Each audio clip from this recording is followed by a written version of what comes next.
Rosemary, I'd like to thank you so very much for agreeing to do this interview. I'm really looking forward to what you have to tell us today. Well, I appreciate being asked to talk with you. I'd like to start by asking you, what was your motivation for developing the theory of man-living health?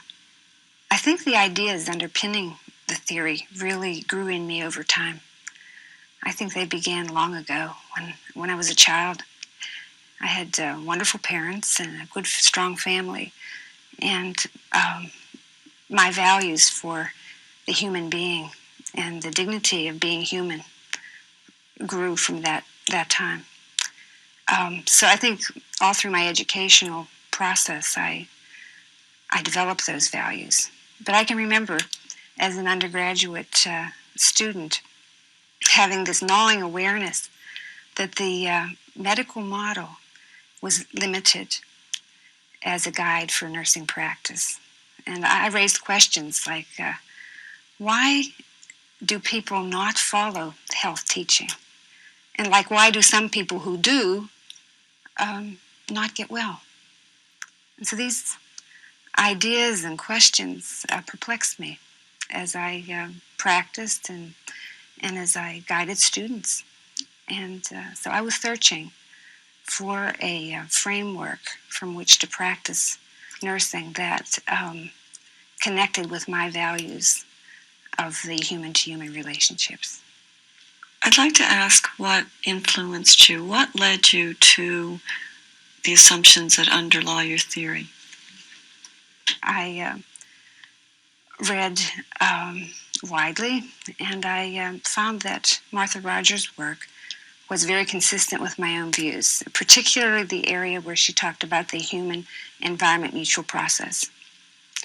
And at the same time, I was reading in the literary works of Camus and Kafka and philosophers like Husserl and Kierkegaard and Heidegger and Merleau-Ponty and Sartre. And I began to put these ideas together to develop a unique perspective of nursing. And while my work is neither existential phenomenology nor Rogers, it's a new product that came out of the assumptions that I developed. The roots were in those particular areas. How has your work influenced other people? For example, how does the theory help nurses to think about nursing? Well, it's a whole different perspective than the traditional view of nursing.